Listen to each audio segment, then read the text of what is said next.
You're not moving like family, you're not getting treated like family. Quand un père et un fils se déchirent publiquement, s'insultent, se trollent, voire se menacent de mort, même quand il s'agit de 50 Cent, connu pour ses multiples clashs, et de son fils Marquise, ça rend toujours un tout petit peu triste. I had to rebuild my life over $6,700 a month. Marquise, I know you feel like... Fuck, this nigga's crazy. You're 25 years old. Why you still talking about child support? Oui, parce que 50 Cent, en devenant cette espèce de sani-broyeur du hip-hop, l'homme qui est capable d'exploser absolument tout le monde et qui se mêle très très souvent, même de ceux qui ne le regardent pas, n'avait sans doute pas prévu que son clash le plus dur, son clash le plus féroce, viendrait de son propre sang. You ask yourself how long, a complicated question would say, how long can you love something that don't love you back? Et pour cause, avant d'être des ennemis, Marquise fut présenté au public comme étant la prunelle des yeux de son père. Like my little boy, he's 12, right? Marquise, I think everybody knows he's the reason I'm successful. C'est un temps désormais lointain dont lui-même ne semble pas se souvenir, mais quand 50 Cent commence sa carrière et sort Get Rich or Die Trying, l'un des leitmotifs de la promotion de cet album, c'est bien sûr son fils qu'on retrouve dans plusieurs clips comme dans celui de Wanksta, mais qui est partout dans le storytelling, lui qui n'a pas connu son père, dont la mère est morte à 9 ans et qui a grandi, élevé par sa grand-mère, semblait très fier d'avoir son propre petit garçon. On le voyait dans les shootings, les interviews, il s'était même tatoué le visage de Marquise sous son bras, et Marquise, qui était né en 97, symbolisait pour lui le fait de devoir réussir dans le game, parce qu'au moment de sa conception, 50 Cent est en relation avec une jeune fille qui s'appelle Shaniqua Tompkins. Ils sont très amoureux. C'est le premier amour de 50 Cent. Et aussi dans ses interviews en 2003, il concède dans son image de gangsta, de rappeur, que cette femme-là, c'est la seule chose qu'il a jamais vraiment aimée. Et quand elle lui annonce en 97 qu'elle est enceinte, elle veut avorter. 50 Cent va la supplier de garder cet enfant en lui promettant de trouver les fonds pour pouvoir l'éduquer. Et c'est d'ailleurs pour ça que selon lui, après avoir reçu les fameuses 9 balles, il va se relever et essayer une fois encore de conquérir le game, parce que tout ça, à la base, c'était pour son fils. You know, like my son is my motivation. He's the reason why I changed directions when I was in the street to me actually write music full time. L'histoire aurait pu s'arrêter là. Elle aurait même dû s'arrêter là, mais malheureusement, après environ 13 ans de relation, en 2007, Shaniqua et 50 Cent se séparent, et ce n'est pas de façon amicale. C'est extrêmement brutal. 50 Cent la chasse premièrement de la maison qu'il avait achetée pour elle et qu'il avait promis de lui offrir. Et dans un second temps, en 2008, il va y avoir le premier incident public, à savoir qu'un jour, la maison de Shaniqua qu'elle occupait avec Marquise va brûler. Et la première chose que Shaniqua va dire aux médias, c'est qu'elle va accuser 50 Cent. C'est 50 Cent qui essayait de la tuer avec son propre enfant. Mr. Jackson business. You do think so? Yes, I know so. Why do you say that? He threatened me on Monday. He did. He threatened me. Look, watch what I'll do. He tried to kill me and his own child. C'est à ce moment précis, comme dans de nombreuses histoires de couples qui se séparent ou alors divorcent, que la guerre va commencer. Parce que tout est public et 50 Cent est d'un coup obligé de se justifier, parce que même dans le fameux film sur sa vie, Shaniqua a un rôle hyper important. Il racontait aussi qu'elle était une infirmière qui avait eu un rôle prépondérant dans la motivation pour lui de faire carrière, et là d'un coup il la dédie, il la nie, il dit qu'en gros il a raconté ça pour faire plaisir à tout le monde, qu'elle n'a travaillé que 3 mois dans sa vie et que tout ce qui l'intéresse globalement c'est l'argent, et qu'il lui paye déjà 25 000 $ de pension alimentaire par mois, ce qui selon elle ne semble pas être suffisant. You said you're not a nurse. In the movie. He's a nurse. You take this out. She had a job. She worked for 3 months in 2001. Et Shaniqua de son côté ne nie pas cet état de fait. Pire, elle va plus loin. Maintenant qu'elle n'a plus la fameuse maison que 50 Cent lui avait promis de lui donner, elle lui porte plainte pour 50 millions de $, estimant que c'est les revenus qu'elle pourrait utiliser, parce qu'il lui avait dit qu'elle ne travaillerait aucun jour de sa vie. Sauf que de l'autre côté, 50 Cent, se sentant diffamé parce qu'on l'aurait accusé d'avoir voulu brûler cette maison avec son fils à l'intérieur, porte plainte pour 20 millions de $. Et finalement, à la fin de l'histoire, en fin 2009, le juge tranche. Il rejette les 50 millions de $ que voulait Shaniqua, mais il continue de faire en sorte que 50 Cent lui paye 25 millions de $ de pension alimentaire mensuelle. He has no legal right She's just trying to drag it out. He's a very evil, abusive man. You know, the house is my house. She just want to drag the situation out as long as possible. L'histoire aurait encore pu et dû s'arrêter là. 25 000 $ pour la baby mama, 50 Cent continue sa carrière, mais comme souvent dans ce genre d'histoire, le terrain de guerre de 50 Cent et de son ex Shaniqua va devenir progressivement le petit Marquise qui, selon lui, à cette époque-là, voit de moins en moins son père parce que son père serait en conflit avec sa mère. Ça va se matérialiser en 2013 quand 50 Cent va être accusé de nombreux abus et de violences sur son autre copine de l'époque et que quelques jours simplement après, dans la presse, on va voir apparaître des textos entre 50 Cent et son fils Marquise. À l'époque, Marquise a 16 ans. 50 Cent vient lui rendre visite et il sonne à la porte. Marquise ne sortira donc jamais et son père l'insulte brutalement par texto en lui disant de ne plus jamais le contacter. Les textos vont apparaître sur internet et vont faire le buzz parce que 50 Cent est très dur avec son fils, mais ils apparaissent aussi à un moment précis, au moment où 50 Cent doit faire face à un procès pour relations abusives. Donc en fait, ça complète plus ou moins le dossier de 50 Cent en tant que père et homme abusif et il doit faire face à la justice. Et c'est aussi à cette période qu'il va dire que Marquise est devenu plus ou moins le fer de lance de sa mère, qui lui aurait inculqué une image hyper négative de lui. When he doesn't want to talk, then I go, fine. And we don't actually have that conversation at that point. And I've reached out, I've went places he was at and he left those places because he's on Team Mom. Shaniqua de son côté va réagir dans plusieurs interviews en disant qu'elle n'a absolument rien à voir dans la relation entre son fils Marquise et 50 Cent et que c'est un homme abusif qui l'a elle violenté et qui continue cette violence mentale sur son propre enfant. So he witnessed 50 hitting you. Yes, and my C'est depuis ce moment en 2014 que la bataille se fait essentiellement sur les réseaux sociaux. Marquise va attaquer son père frontalement une première fois le jour de sa remise de diplôme en 2015 où il va faire une photo avec sa mère et plusieurs autres membres de la famille disant que son père a refusé de venir. Plus tard, 50 Cent va répondre qu'il n'avait pas été invité et dans la même période il était en gros bif avec Rick Ross et c'est à ce même moment là que son fils va trouver bon de postuler en tant que stagiaire sur MMJ, ce que Rick Ross ne va pas manquer de lui rappeler sur Instagram.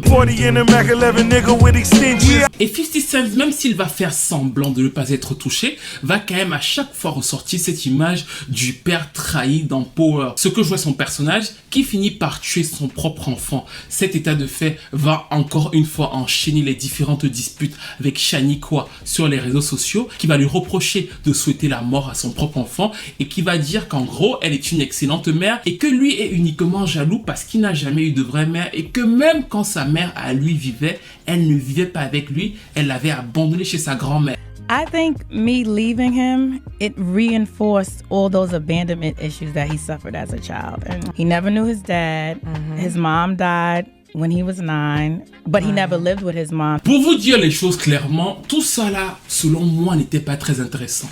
Elle perd sa maison en 2016, il se moque d'elle et je trouvais même à l'époque qu'il exagérait un peu d'aller se battre comme ça publiquement avec la mère de son fils, avec son propre fils. Mais il ne cessait de rappeler à chaque fois qu'il leur écrivait à cette époque qu'il y avait une bataille contre le temps. À savoir qu'à partir de ses 18 ans, Marquise ne recevrait plus d'argent de sa part et qu'on verrait à ce moment-là si la vie était aussi facile et s'il était aussi démoniaque que tous ces gens-là le disaient.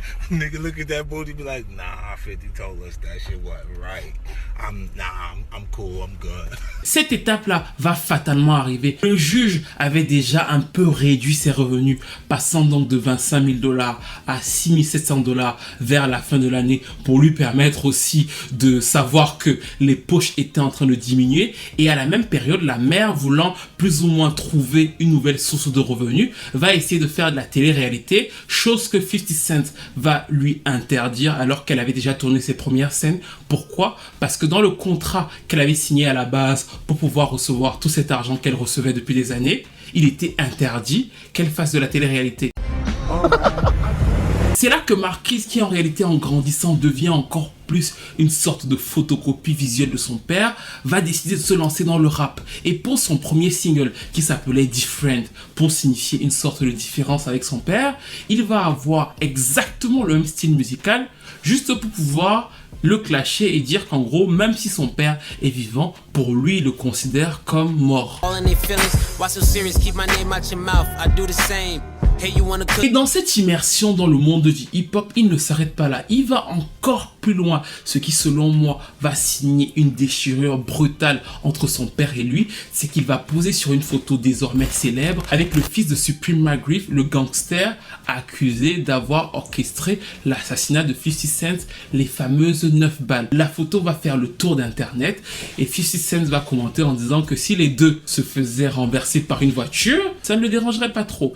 En fait, Marquise, depuis cette période, est dans une opposition frontale avec son père qu'on voit chaque fois sur Instagram, tout en restant dans son giron. Ce qui a donc fait exploser récemment avec ce fameux live où il explique en gros vivre avec 6700 $ à New York, c'est hyper difficile et plusieurs personnes lui disent que ça ne l'est pas, y compris l'intervieweur, et il n'arrive pas à comprendre que la plupart des gens lui disent que 6700 $ pour vivre avec, même en étant le fils de 50 Cent, même à New York, ça peut le faire. 600-700 a month in the state of New York City. You do the math. Oh, I done the math. I've been in child support, bro. I went to jail for it. So I said, so okay, cool. 600-700 a month, right? 6,700 a month, right? 81K is not a substantial lot of money. 50 Cent, comme à son habitude, a répondu d'abord avec la métaphore du père qui tue son propre fils dans Power, avant de ressortir cette fameuse vidéo où il fait le buzz, où il se moque allègrement de son propre enfant. Et si ça fait rire certains, d'autres le traitent de père indigne. Et je dois vous avouer qu'à la base, il y a quelques années, comme je l'ai dit au début, je pensais effectivement que tous les torts, plus ou moins, revenaient à 50 Cent avant de voir Shaniqua s'exprimer, y compris dans cette affaire. Parce que quand on regarde le live entier de Marquise, il y a un moment qui m'a frappé, c'est le moment où il dit précisément ceci. If I'm a $1 million nigga, yeah, my son gonna be a $1 million nigga. I'm a $1 billion nigga. My son gonna be a $1 billion nigga. Alors il dit, et il y croit dur comme fer, si je suis milliardaire, mon fils doit être milliardaire. Si je suis millionnaire, mon fils doit être millionnaire. Et pour moi, quand j'ai vu ça, je sais que beaucoup de gens sur les réseaux sociaux ne vont pas comprendre ce que je vais vouloir dire, mais j'ai été très triste pour lui et j'ai même compris dans un sens une interview beaucoup plus vieille de 50 Cent qui se plaignait justement au téléphone, à la radio, à la mère, que chaque fois qu'une paire de sneakers sortait, son fils l'avait. Mais son fils réussissait encore à se plaindre du fait que à l'école, l'un de ses camarades qui avait un père avocat avait 50 paires de sneakers et lui, qui avait un père qui 50 Cent, n'en avait pas autant. Oh, now tell him how you told my son to call me and tell me he need 50 pairs of sneakers. You said he said somebody else got a whole bunch of pairs of sneakers. He said a boy in his class fronted on him and said he has 50 pairs of sneakers. And Marquise said, how the hell does he have 50 pairs of sneakers? And his father's a lawyer, my dad's on the Forbes list. That's exactly. Yeah, then why you didn't be a responsible parent? Alors, cette situation est intéressante parce que je pense que beaucoup peuvent la comprendre ou se reconnaître là-dedans, notamment les personnes qui ont connu leurs parents dans des divorces plus ou moins difficiles ou parfois, sans le vouloir, l'enfant devient le champ de bataille. Je peux vous le dire parce que j'ai été pendant très longtemps de ma vie un champ de bataille, à savoir que j'ai été la flèche de l'arc, la balle du fusil, le moteur de la voiture avec laquelle on va cogner l'autre. J'ai plus ou moins tout été et c'est pour ça que quand je l'ai vu dire que si je suis millionnaire, mon père est millionnaire, ça m'a paru totalement lunaire. Et quand j'ai vu que sa mère dans le live supportait cet argumentaire, j'ai compris qu'en fait, sans le vouloir certainement, elle a empoisonné son fils. Parce que ce discours qu'il tient, c'est un poison, pas pour 50 Cent, même s'il croit faire du mal à 50 Cent, mais pour lui-même. Parce que clairement, dans sa tête, il est toujours attaché à ce que son père a, à ce que son père avait et à ce que son père aurait dû lui donner. Or, 6700 $, surtout que 6700 $, ça arrive sur la fin, mais au début, ils avaient eu plusieurs millions et ensuite, elle a vécu avec 25 000 $ par mois, donc elle avait largement les moyens d'économiser pour pouvoir assurer à son fils un avenir serein. Mais même si 6700 $, ça lui semblait si peu, elle-même étant la mère de l'enfant, aurait pu se battre pour avoir un peu plus et combiner les deux salaires, peut-être avoir 12 000 $ et ça aurait été plus ou moins bien pour lui à 18 ans. Le fait qu'elle ait fait en sorte qu'il s'accroche autant à ce que son père a ou aurait pu avoir, pour moi, crée chez lui quelque chose qui n'est absolument pas ancré dans la réalité. Quand on lui dit même que sa mère aurait pu travailler, il ne le comprend pas. Alors que oui, certes, son père peut être milliardaire, mais ça n'empêche pas sa mère de travailler et de se battre aussi de son côté pour son propre enfant. Take care of you. She got to take care of you. 700. Where's her 6,700 to go with his? Now y'all got 12, 1,300. Now 13,000 a month. I know what it feels like to have nothing, all right? Bon, vu que c'est un sujet plutôt léger d'ailleurs, j'espère que vous avez liké, que vous avez commenté et que vous êtes abonné. On peut plus ou moins se dire d'où on parle, d'où on vient, afin que ça résonne plus ou moins avec le sujet. Ça m'a rappelé quelques bribes de ma propre histoire, parce qu'effectivement, moi j'ai grandi avec un père qui, d'une certaine façon, était plutôt nanti, c'est-à-dire que on a vécu dans un environnement financier plutôt très aisé, maison avec piscine, terrain de tennis quand on était petit, dans un immeuble. Ensuite, on a vécu dans un hôtel pendant très longtemps. Enfin, globalement, mon père plutôt a bien réussi sa vie, mais ça ne lui a pas été donné. C'est-à-dire que lui venait d'une famille polygame avec un père sous-préfet, donc aussi plutôt aisé. Mais sa mère ne voulait pas qu'il ait plus ou moins l'esprit de polygamie, ma grand-mère, parce qu'il y avait 2 femmes. Elle se disait que son fils ne serait pas totalement épanoui dans cet univers-là. Elle a préféré le prendre tout jeune et l'envoyer chez sa mère à elle, alors que c'était son premier enfant. Ce qui a fait en sorte que mon père ne grandisse pas comme ses frères et sœurs dans un milieu polygamique un peu, voilà quoi, où il y a pas mal de disputes, où il peut y avoir pas mal de jalousie. Mais il a grandi avec sa grand-mère au village, dans un village dans lequel j'étais d'ailleurs récemment. Ses parents venaient le voir parfois en vacances, alors que ses parents étaient encore une fois plutôt assis pour un sous-préfet à l'époque. Et ensuite il dit qu'un jour, ça c'est une histoire que je tiens toujours à vérifier avec lui, mais il dit qu'un jour, alors qu'il avait fini son CM2, il est allé frapper à la porte de gens qui étaient auprès d'un lycée où il voulait aller. Le monsieur l'a vu, a trouvé que c'était un bon garçon, l'a accueilli et il est resté dans cette maison-là avec donc des inconnus qui l'ont recueilli jusqu'à son année de seconde. Après son année de seconde, il a eu son bac, il a eu sa bourse et ensuite donc il est parti en Russie, ce qui a mené à la carrière qu'il a eu ensuite. Il est devenu champion du monde d'un sport et directeur de plusieurs grosses universités. Bref, ceci pour vous dire que il a dans son esprit ce côté self-made man où voilà, j'ai fait tout de moi-même, et en m'élevant, il m'a tout de suite transmis quelque chose selon moi de très ferme, à savoir que mon argent, c'est mon argent. Bien sûr que j'étais dans de bons établissements. Bien sûr que financièrement, j'ai pas manqué de quelque chose de factuellement tangible. J'avais mes CD, des ordinateurs portables et ce genre de choses. Mais j'ai toujours eu à l'idée que ce n'était pas quelque chose qui m'était dû parce que mon père avait une situation. J'étais censé, moi, me créer une situation. Et je me rappelle que, par exemple, j'étais dans un lycée français à l'époque et quasiment tous mes camarades étaient plutôt de familles très aisées. Et notamment un en particulier avait un père ministre. Chaque fois qu'il ouvrait son sac, il y avait toujours plein d'argent dedans, alors que moi j'avais 500, moins d'1 euro pour aller à l'école et revenir à la maison. Bon, bien sûr j'avais un chauffeur, mais j'avais pas grand chose en termes de moyens financiers de ma part, parce que mon père me disait toujours, mon argent, c'est mon argent. Quand tu voudras avoir ton argent, tu pourras peut-être faire la compétition avec tes amis de classe, vouloir les mêmes chaussures qu'eux et ce genre de choses. Mais très clairement dans son esprit, ce n'était pas avec son argent. Alors bien sûr, on pouvait m'offrir une chaussure de marque et on m'en offrait et ce genre de choses, mais ce n'était jamais en mode parce que tel a eu ça, je vais avoir ça. Ça m'était strictement interdit au point où ça m'est totalement sorti de l'esprit.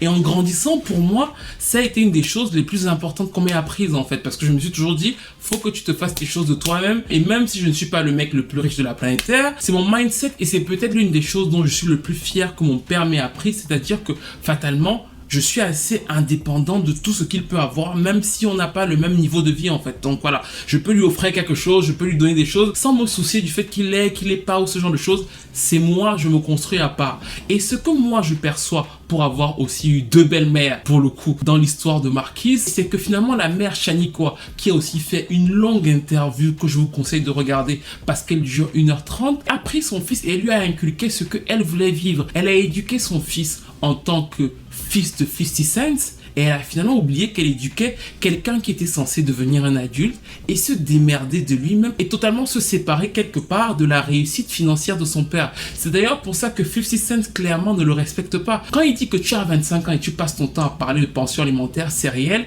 et il peut se permettre de le dire parce que fatalement le petit gravite, même avec toute la soi-disant haine qu'il veut exprimer autour de son père, il n'arrive pas à s'en défaire et il n'arrive même pas à être reconnaissant pour ce qui lui a été donné parce que finalement ils sont totalement contradictoires, lui et sa mère. Quand il fait la photo avec Supreme Griff, il oublie que si Supreme avait tué son père avec les fameuses 9 balles, il n'aurait même pas eu les 25 000 $ ou les 6 000 $ de pension alimentaire, il n'aurait rien eu du tout parce que 50 Cent n'aurait pas fait la carrière incroyable qu'il a fait après, justement étant motivé par sa naissance. If I told you right now, right, you got to start your life over right now with $6,700 a month and rebuild your life.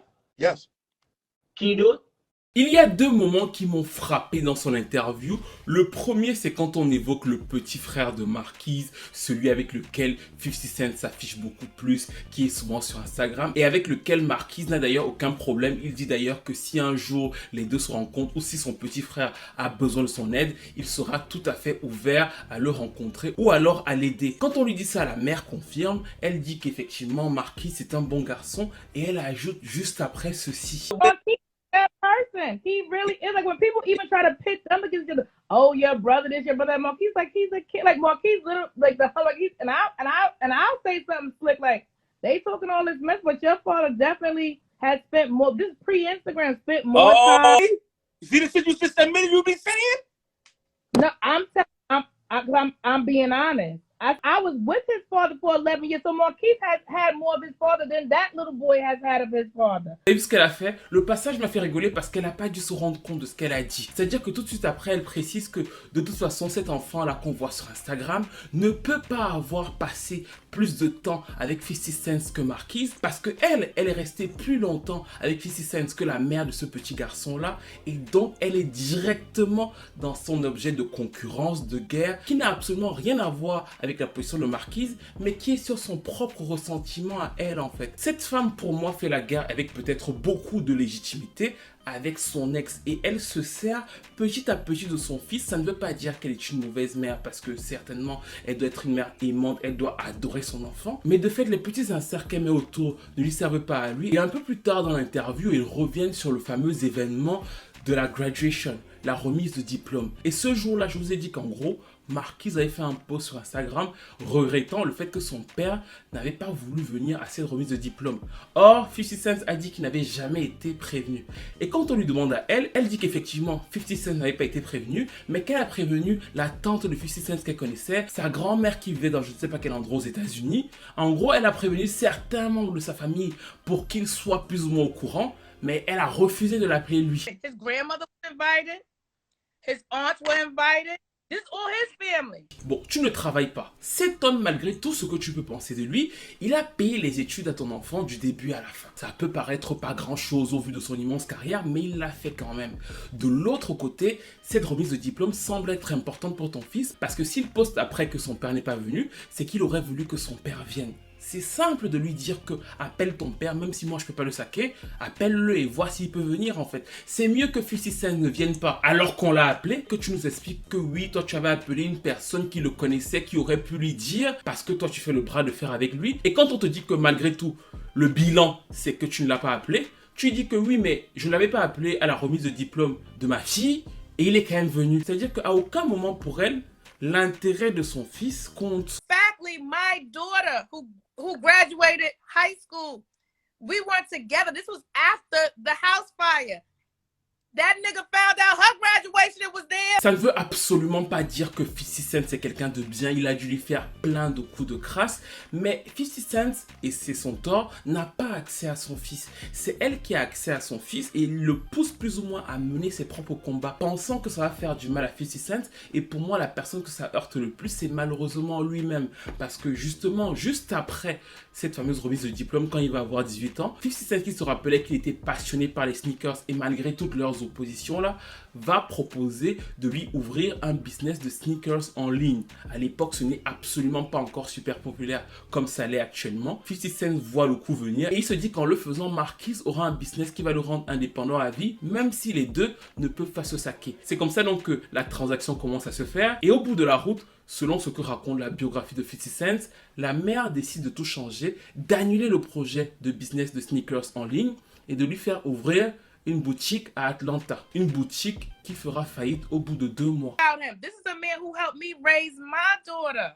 Like, we were a close, tight family unit. Him even being 50 Cent, he would come home and take the kids to school and let me lay down and get some rest. And him being who he was, like, we were a tight family unit. Pareil, quand elle voit la photo avec Supreme, la mère aurait peut-être pu dire à son fils, attention, à l'époque, c'était encore un mec qui se battait, il était un très bon père pour toi, il était, comme elle le dit elle-même, un très très bon père pour ma première fille, il n'a pas toujours été l'espèce de gangster avec lequel tu te bats et dont tu sembles souhaiter la mort en fait. Donc il n'y a pas de nuance dans la manière dont il voit les choses et c'est très dommageable pour la relation père-fils parce que même si 50 Cent fait semblant de faire gros dos, clairement il est atteint par ça. D'ailleurs, dans l'interview, il dit que la célébrité lui a coûté son fils. C'est quand même très fort. Fifth, you love yourself? I used to. The question would say, how long can you love something that don't love you back? I didn't think success would cost me my firstborn. Pour moi, les deux parents sont fautifs dans le sens où 50 Cent semble avoir abandonné son fils à la mère et la mère semble avoir elle-même retranscrit ses pensées dans la tête de l'enfant. Si vous regardez son interview entière qui dure 1h30, à aucun moment elle ne se remet en cause alors qu'on lui demande à plusieurs reprises et quand on lui dit, vu que Marquise passe son temps à parler de 50 Cent, il peut quand même appeler son père lui-même en privé pour en parler, elle est catégorique, il ne doit pas le faire. Alors que déjà, c'est un adulte de 25 ans, il est censé pouvoir faire ce qu'il a envie de faire et que de l'autre côté sur les réseaux il ne cesse de parler et de reparler de son père.